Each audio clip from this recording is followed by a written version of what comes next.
Local productions seen on Delta College Public Media are made possible with support from viewers like you. Thank you.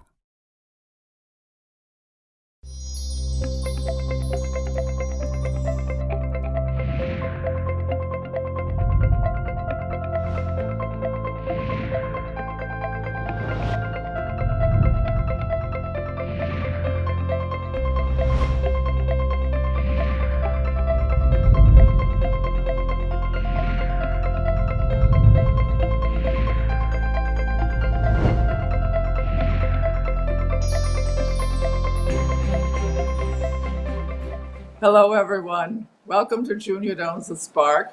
I'm Junia Doan, and thank you for joining me today. My guest for today's episode is Sarah Kornbluth. Sarah is a field associate of invertebrate zoology at the American Museum of Natural History in New York City. Welcome, Sarah. What is your role at the American Museum of Natural History? So I personally work on a lot of projects where we're using bees as indicators of the overall health of an ecological system, and also on projects where we're looking at the interactions between bee species and the other organisms they're connected to, the animals that eat them, the plants that they pollinate, all that sort of stuff. So what we do here in the lab, and I in particular do, is identify bees to species.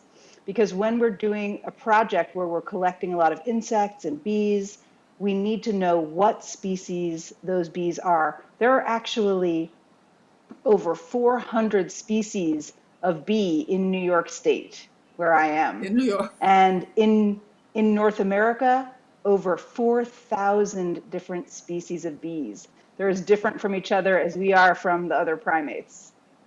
Most of the species are solitary, very unlike the species that we're familiar with, the bumblebees and the honeybees, which have social lifestyles.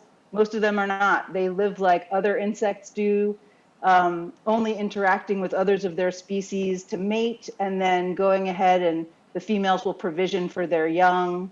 But there are additional species that have social lifestyles, and it's just so fascinating to learn about all their different behaviors. The variety is what you're saying, both in size, function, and sociability. Yes? Absolutely. We have bees that range from no bigger than the white bit at the end of my fingernail to bees that are, the size of the end of the thumb there, the large carpenter bees that we're all familiar with. So size is really variable. So first off, when people say they have a bee sting, who's biting them? What kind of a bee? The ancestor of bees and wasps evolved the sting, and it evolved out of a part of the body called an ovipositor, which means the part that deposits eggs. So the female would have used the ovipositor, and many wasps today still have them, to lay their eggs someplace safe, maybe under bark, or with gall wasps, that would be inside a layer of cells on the leaf, or even on another organism that their baby could eat.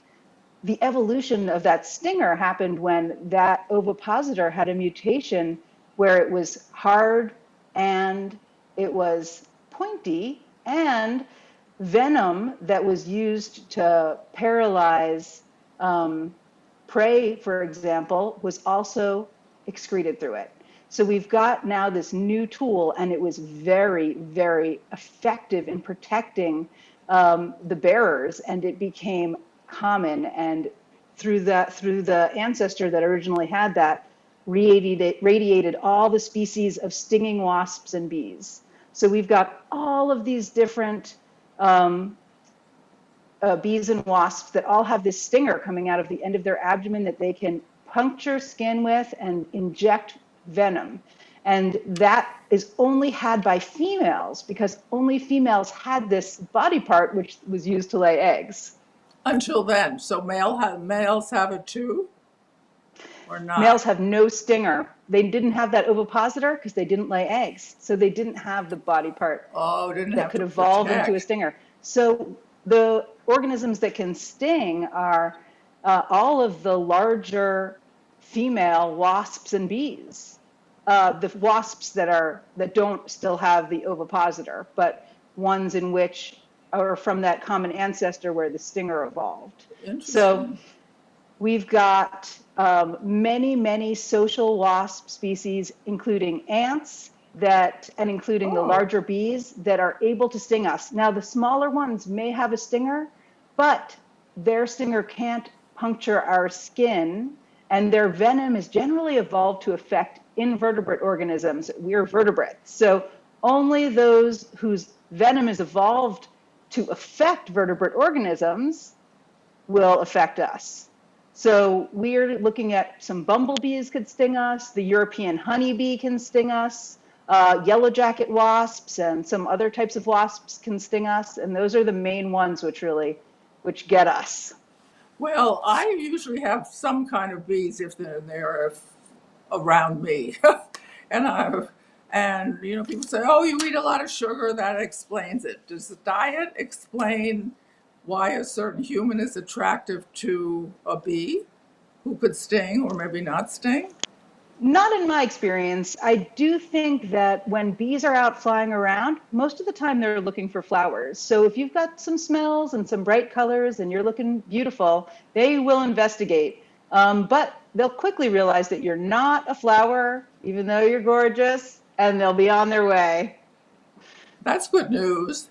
Now, one question, my son-in-law was walking barefoot across the lawn last summer and he got stung.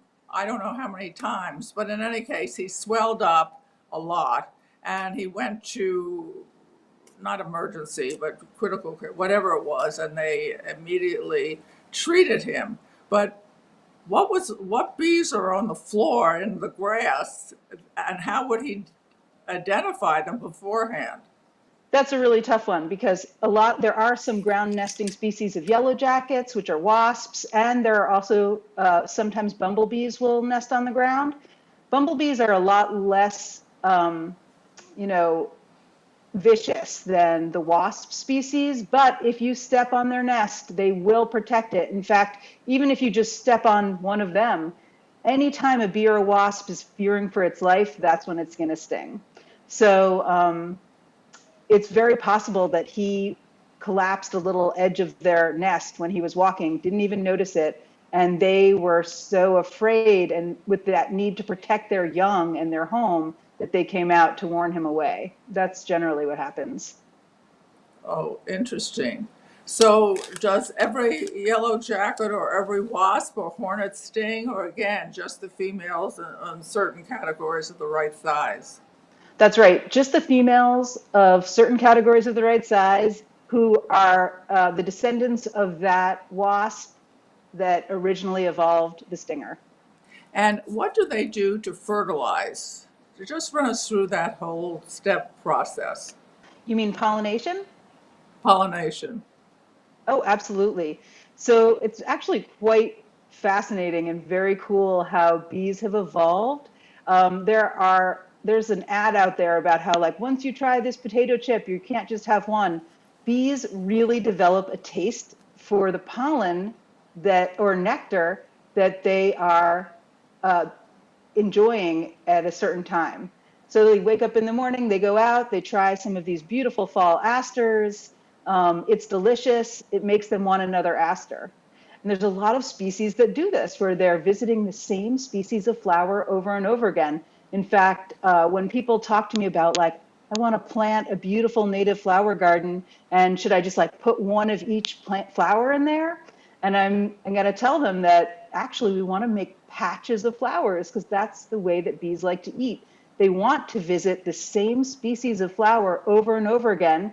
That's what they're desiring. And it works so well for the plants because it means that the bees are bringing the right pollen from the right species back to the right plant.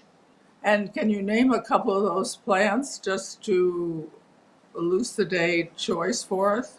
Oh, this is common throughout a lot of bees. So there are bees that have taken it so far that they're specialists of sunflower, some of the longhorn bees, where they really only want to collect pollen from sunflowers or other related asters.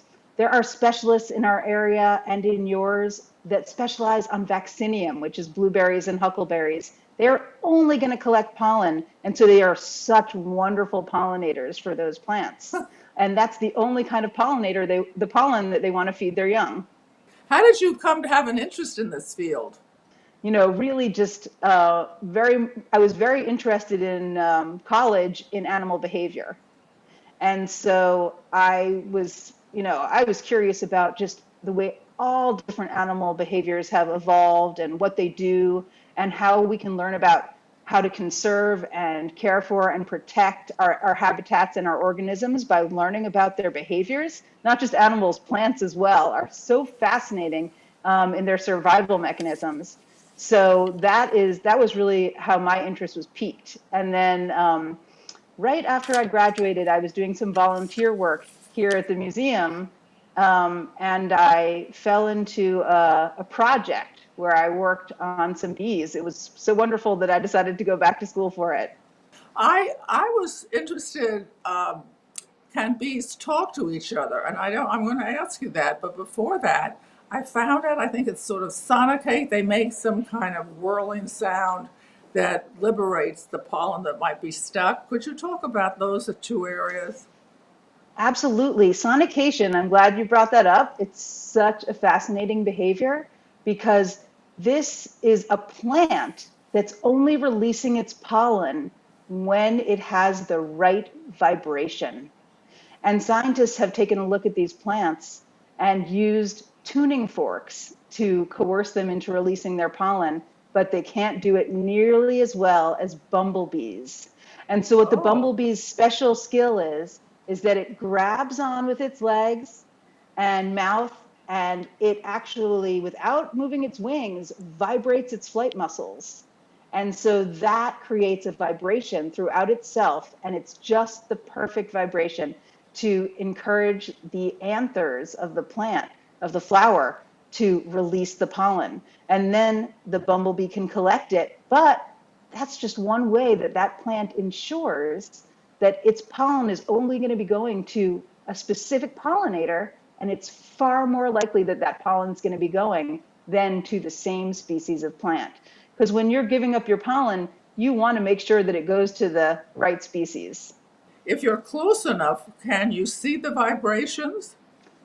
Absolutely. You can hear them and you can see them. Hear them? Does it sound like a buzz? What does it sound Yep, like? it's a great low buzz. It's like a zzz. Oh, interesting. I have to watch for that. I really will have to. Actually, So, I think that like that low buzz even gets a bit higher pitched when they're got their full grip on the anther and they're zzz. But you can find on YouTube if you look up sonication, you can find videos that people have taken, and it's really cool. that's a that's quite a an opportunity. I've always been interested, not always, but a lot of my life of interspecies communication. Is there ever a chance that that might occur with bees and Where humans? bees are communicating with other organisms or within their own species. All of that, but I meant as a start with humans. I mean, humans definitely attempt to communicate with bees.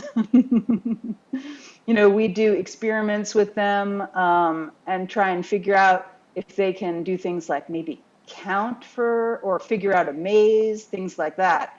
Um, Bees are definitely able to communicate with one another in the social species, and they use combinations of pheromones to suppress, like a queen bumblebee will use her pheromones to suppress the reproductive functioning of her daughter workers. But the real exciting bee communication happens in the honeybee species. So those are Apis mellifera, the European honeybee, or Western honeybee it's called, which is actually not native to our continent, but it's the kind of bee that people keep worldwide. And when you say you're keeping bees, it's generally the European honeybee. There are a few other species in that genus throughout Asia. And these bees are able to communicate with each other through dance. So You've got the waggle Oh, dance they use, and that's how they communicate locations.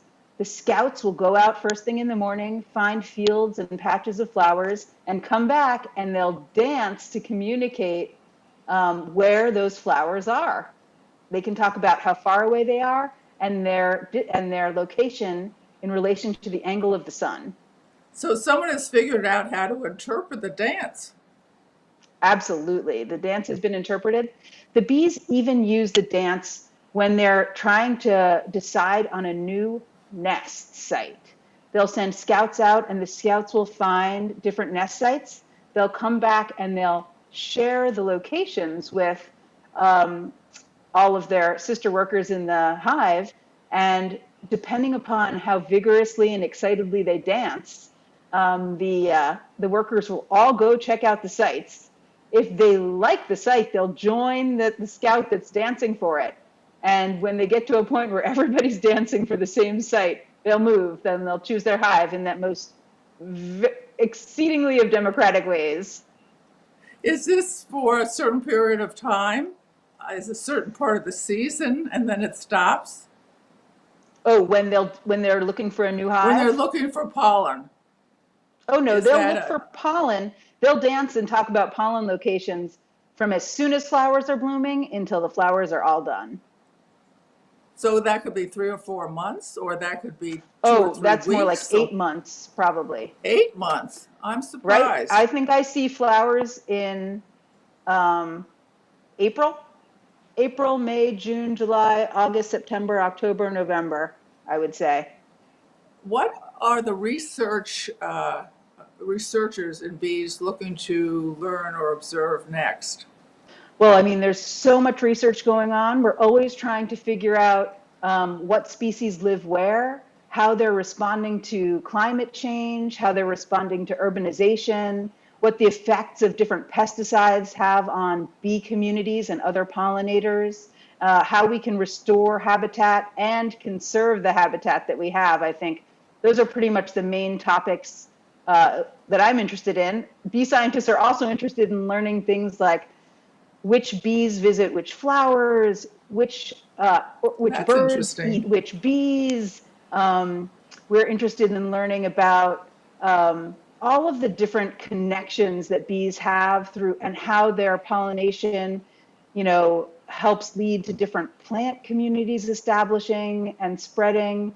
We're interested in non-native plants, invasive plants, and how bees can help or not help that happen. There's so many questions. I love asking questions. Yes, the best. A curious mind is a gift, truly a gift.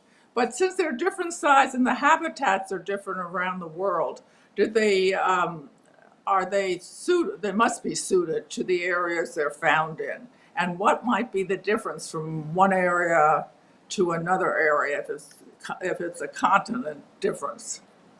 Absolutely. There are huge differences between the ecosystem types. So you're looking at something like the Northeast, or where you guys are, we're all in kind of the same latitude and we experience winter. And so all of the insects along these latitudes hibernate throughout the winter in some part of their life cycle. Whereas when you go down to the deserts of the Southwest, you've got species that only emerge based on the rainy seasons, the wet seasons, and are only going to emerge during the wet seasons because that's the only time that you'll find flowers in that desert area. Then if you go down and you look in tropical regions in Central and South America, you'll find species that are highly social and don't ever have a hibernation phase. They're just perpetual. So we really see such a wide variety of behaviors. And it really does vary by ecosystem.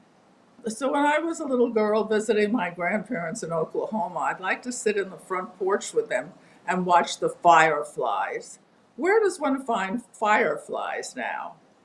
I mean, I think just like most other insects, fireflies are rarer, but you can find information on the Xerxes Society website, which will talk about what plants to plant that those beetles like to enjoy, what would encourage, what kind of habitat you can keep in your yard to encourage fireflies to persist there. They really like a three-dimensional habitat.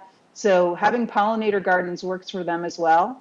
But they don't like to have a lawn. They're not big fans, and they don't succeed well when a lot of the habitat is lawn and is closely mowed lawn. But there are definitely plants you can plant, and fireflies are,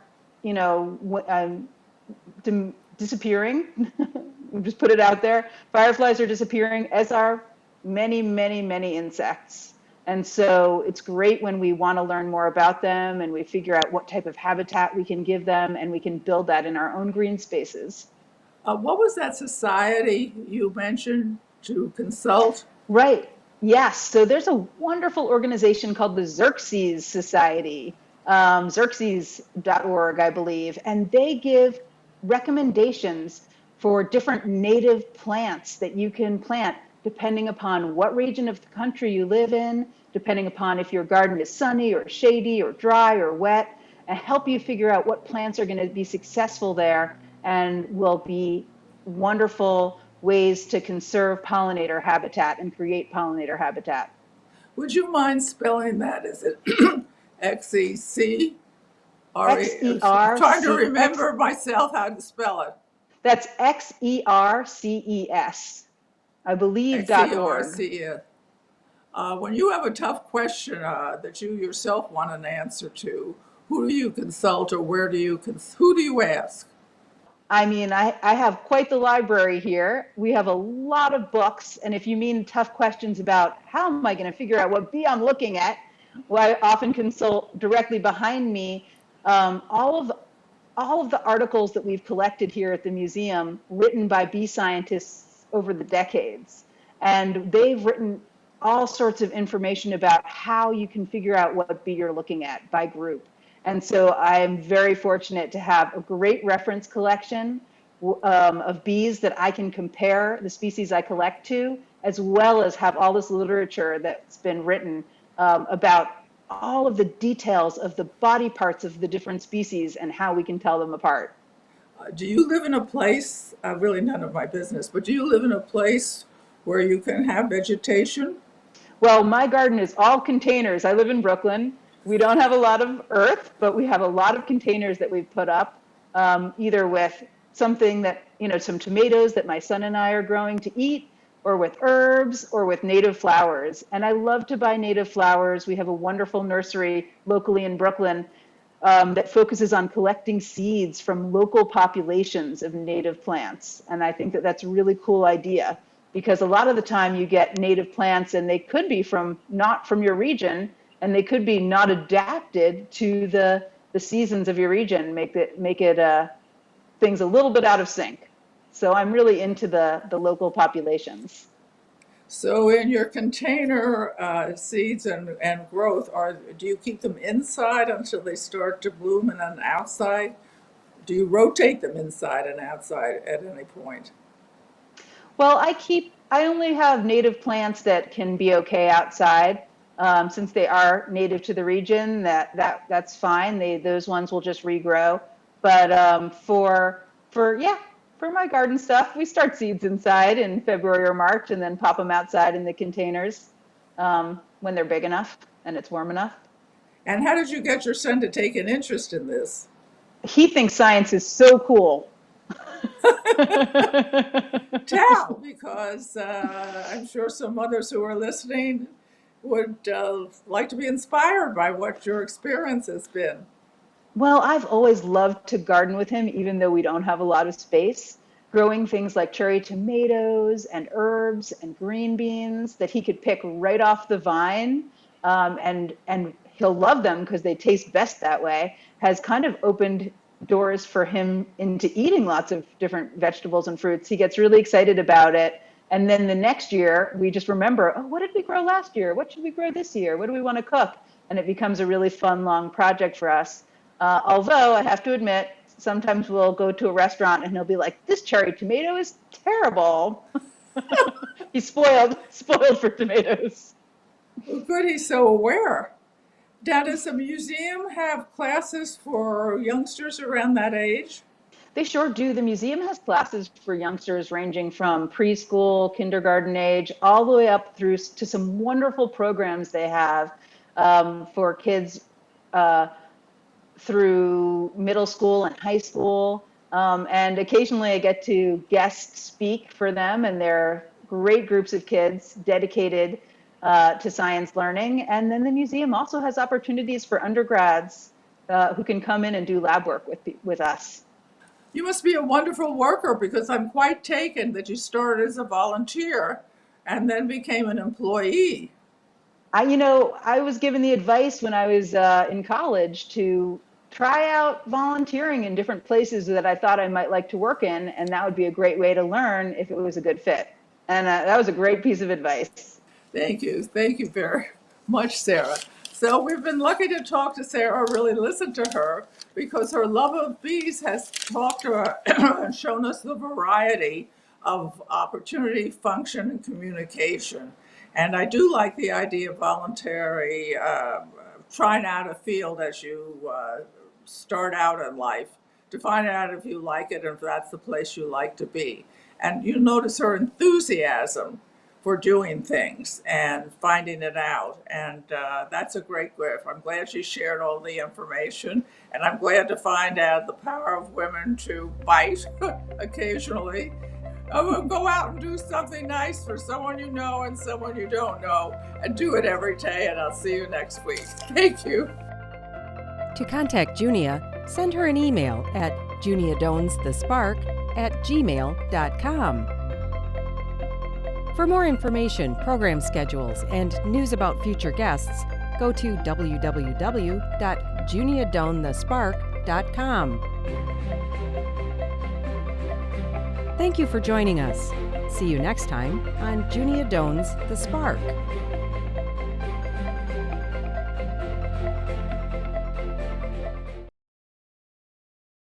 Local productions seen on Delta College Public Media are made possible with support from viewers like you. Thank you.